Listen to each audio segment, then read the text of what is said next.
오늘은 8월 27일 에스겔 23장 1절부터 21절입니다. 인자야 두 여인이 있었으니 한 어머니의 딸이라. 그들이 애굽에서 행음하되 어렸을 때에 행음하여 그들의 유방이 눌리며 그 처녀의 가슴이 어루만져졌나니 그 이름이 형은 오홀라요 아후는 오홀리바라. 그들이 내게 속하여 자녀를 낳았으니 그 이름으로 말하면 오홀라는 사마리아요 오홀리바는 예루살렘이니라.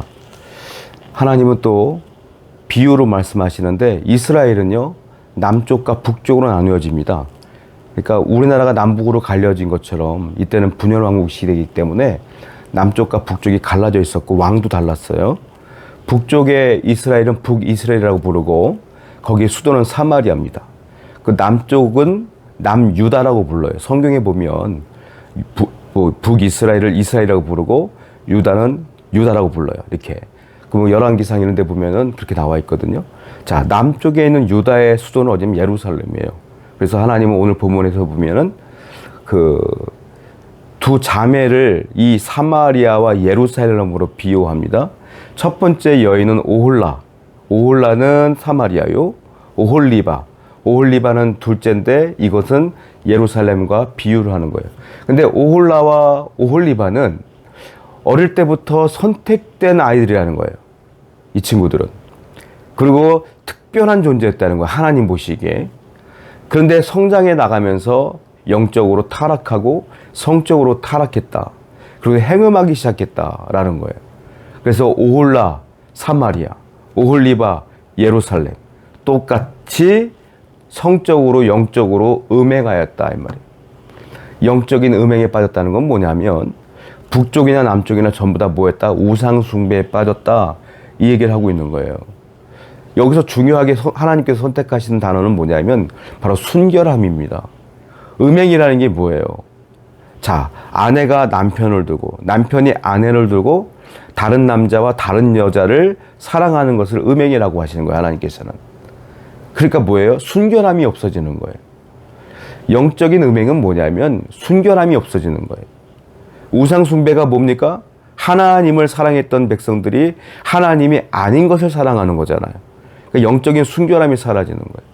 성도는 뭡니까?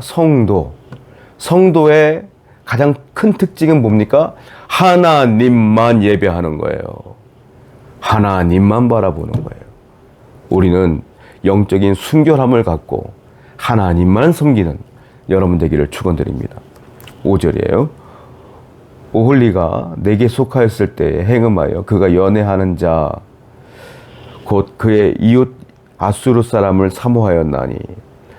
자, 첫 번째 오홀라가 아수르 사람을 사랑했어요. 아수르. 그게 뭐예요? 사마리아가 아수르를 의지했다는 겁니다. 그걸 비유로 표현하시는 거예요. 그리고 뒤에 절을 보게 되면 아수르로 인하여 오홀라가 죽습니다. 결국은 사랑하는 이에게 배신당하여 죽는 거예요. 오홀라가 아수르를 사랑했는데 아수르가 죽이는 거죠. 얼마나 비참합니까? 마찬가지예요. 사마리아가 하나님만을 섬겨야 되는데 그 백성 북이스라엘이 하나님을 사랑해야 되는데 엉뚱한 아수르를 의지한 거예요. 결국은 누구한테 망합니까? 아수르에 의해서 멸망해요. 그 나라가. 한마디로 말해서 배신당하는 거 아니에요. 하나님은 이스라엘에게 배신당하고 이스라엘은 아수르에게 배신당하는 거예요. 결국. 너무 비참하지 않습니까? 이게 다 원인이 뭔 줄 아십니까? 죄 때문이라는 거예요.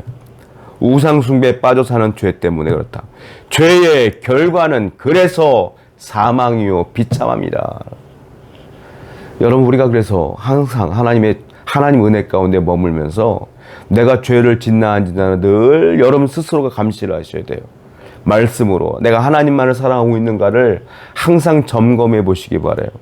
죄의 결과는 비참함이기 때문에 그렇습니다. 11절부터 볼게요. 그 아우 오홀리바가 이것을 보고도 그의 형보다 음욕을 더하여 그의 형의 간음보다 그 간음이 더 심함으로 그의 형보다 더 부패하였느니라. 그가 그의 이웃 아수르 사람을 연애하였나니 그들은 화려한 의복을 입은 고관과 감독이요 말 타는 자들과 준수한 청년이었느라. 그 두 여인이 한 길로 행함으로 그도 더러워졌음을 내가 보았노라. 자, 둘째 오홀리바의 얘기가 나와요. 오홀리바는 예루살렘이라고 하나님께서는 비유했지 않습니까? 그 북쪽 이스라엘이 아수르에서 멸망하는 걸 봤으면 정신을 차려야 될 거 아니에요. 그런데 역시 이 남유다 예루살렘도 아수르를 의지하더라 이거예요. 똑같이 사랑하더라. 결국 배신당할 거 하며 사랑하더라. 그런데 그 행음함이 북쪽 이스라엘 사마리아보다 더 심했다라고 하나님께서는 얘기하고 있어요. 노골적으로 우상 숭배에 빠져 있는 것을 보게 돼요. 여러분 이게 무슨 말이냐면, 자, 옆에 사람이 망하는 걸 보면 이렇게 하면 망하는구나 라고 깨닫고 우리는 안 해야 되지 않습니까? 사람들이 멸망하는 걸 보면 저렇게 해서 멸망하는구나 라고 정신을 차려야 될 거 아니에요. 우리 역사를 왜 배웁니까? 역사를 통해서 한 나라가 멸망하는 걸 보면서 이렇게 되면 타락하고 이렇게 되면 망하는구나 라는 걸 공부하는 거 아니에요. 주위 사람들이, 여러분들 가까운 사람들이 누가 사기를 당하거나 누가 사업에서 망하거나 이런 거 보면 이렇게 사업하면 망하는구나, 이렇게 하면 사기당하는구나 깨닫는 거 아니에요. 그게 지혜예요. 그런데 북쪽 이스라엘이 아수르에 멸망하는 걸 보면서 그 원인이 우상 숭배에 빠진 것이고 죄 때문이고 하나님을 의지하지 않고 아수르를 의지했기 때문이라는 걸 봤으면 깨달아야죠. 근데 못 깨달아요. 왠지 아세요? 죄가 넘쳐나면요, 그 죄가 내 뇌를 막아요. 깨달음을 못하게 해요. 그리고 내 눈을 가려요. 못 보게 해요. 죄가 그런 역할을 해요. 죄에 빠져 살면요, 내가 의인인 줄 알아요. 죄에 빠져 살면 내가 잘 사는 줄 알아요. 여러분, 여러분 주위 사람들이 누가 뭐 잘못한 거 있을 때 지적해 보세요. 너 이거 잘못된 거야 이렇게 얘기하면 대부분 사람들은 그래 내가 잘못했어 라고 말합니까? 아니요. 화내요. 내가 뭘 잘못했는데 너는 잘났어 하고 싸운다고요. 그게 사람이요. 그게 죄인의 특징이에요. 죄성의 특징이 그래요. 못 깨달아요. 성도는 항상 하나님 앞에 깨달음을 달라고 기도하셔야 돼요. 주여 내가 잘 가고 있습니까? 주여 내가 잘 살고 있습니까? 깨달음을 주세요. 지혜를 주세요. 라고 매일 기도하셔야 돼요. 그래야 옳은 길을 갈 수 있어요. 그래야 의의 길을 갈 수 있어요. 오늘도 우리는 죄성이 강해서 깨달음이 없어요. 성령께서 깨달음을 주셔야 돼요. 성령님을 의지하세요. 하나님을 의지하세요. 깨달음을 달라고 기도하시는 여러분 되기를 축원드립니다. 14절 말씀이에요. 그가 음행을 더하였음은 붉은색으로 벽에 그린 사람의 형상 곧 갈대아 사람의 형상을 보았음이니 그 형상은 허리를 띠로 동이고 머리를 긴 수건으로 쌌으며 그의 용모는 다 준수한 자 곧 그의 고향 갈대아와 바벨론 사람 같은 것이라. 그가 보고 사랑하게 되어 사절을 갈대아 그들에게 보내매 바벨론 사람이 나와 연애하는 침상에 올라 음행으로 그를 더럽히매 그가 더럽힘을 입은 후에 그들을 싫어하는 마음이 생겼느니라. 남유다 예루살렘은 북이스라엘 사마리아보다 한술 더 뜹니다. 뭐라고 표현하냐면, 자, 사마리아가 의지했던 아수르를 의지했다. 그런데 한술 더 떠요. 이번엔 갈대아 사람을 사랑했대요. 갈대아 사람이 누구냐면 바벨론이에요. 바벨론. 그러니까 아수르를 의지하기도 하면서 남유다는 또 바벨론도 의지하게 되는 거예요. 바벨론을 의지하고 뻔뻔하게 음행해. 근데 바벨론이 이스라엘을 또 지겨워하기 시작해. 결국 바벨론에 의해서 나중에 유다가 멸망하는 것을 보게 됩니다. 이게 무슨 말이에요? 하나님으로 만족하지 못하는 거예요.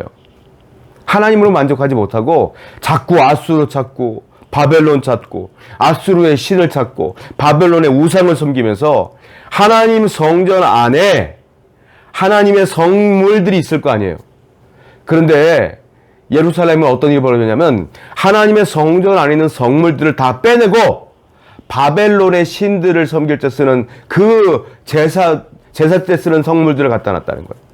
하나님을 몰아내고 바벨론 신들을 갖다 놓은 거예요. 한마디로 말해서 하나님 필요 없습니다 라고 고백했던 게 남유다예요. 이 얘기를 하나님께서 하시는 거예요. 여러분, 우리나라에도요, 바벨론에 의해서 남유다가 왜 망했냐면 하나님 필요 없어요, 이것 때문에 그래요. 하나님 필요 없어요. 하나님보다 더 좋은 게 많은데요, 하나님 필요 없어요. 이게 우상숭배예요. 성도는요, 그 어떤 것도 하나님하고 바꿀 수 없어요. 하나님과 바꾸어서도 안 돼요. 우리는 그 어떤 것도, 재물도, 명예도, 권력도, 힘도 하나님과 바꿀 수 없어요. 하나님만 붙들고 살아가셔야 돼요. 그래야 하나님이 여러분들을 구원해 주시고 은혜 베풀어 주실 거예요. 오늘도 오직 순결하게 하나님만 붙들고 사시기를 축원드립니다. 18절 볼게요. 그가 이같이 그의 음행을 나타내며 그의 하체를 드러내므로 내 마음이 그의 형을 싫어한 것 같이 그를 싫어하였으나 그가 그의 음행을 더하여 젊었을 때 곧 애굽 땅에서 행음하였던 때를 생각하고 그의 하체는 나귀 같고 그의 정수는 말 같은 음란한 간부를 사랑하였도다. 네가 젊었을 때 행음하여 애굽 사람에게 네 가슴과 유방이 어루만져졌던 것을 아직도 생각하도다. 여러분, 이 정도 되면 우리는 어떻게 될까요? 회개하는 게 당연할 거 아니에요. 그런데 이 북이스라엘과 남유다는 어떻게 했냐면 과거를 더 생각했다는 거예요. 애굽에 있을 때, 애굽에서도 행음했거든요.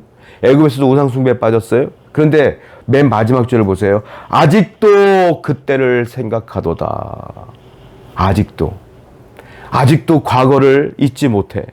현재도 음행에 빠져 있고 과거의 음행도 잊지 못해.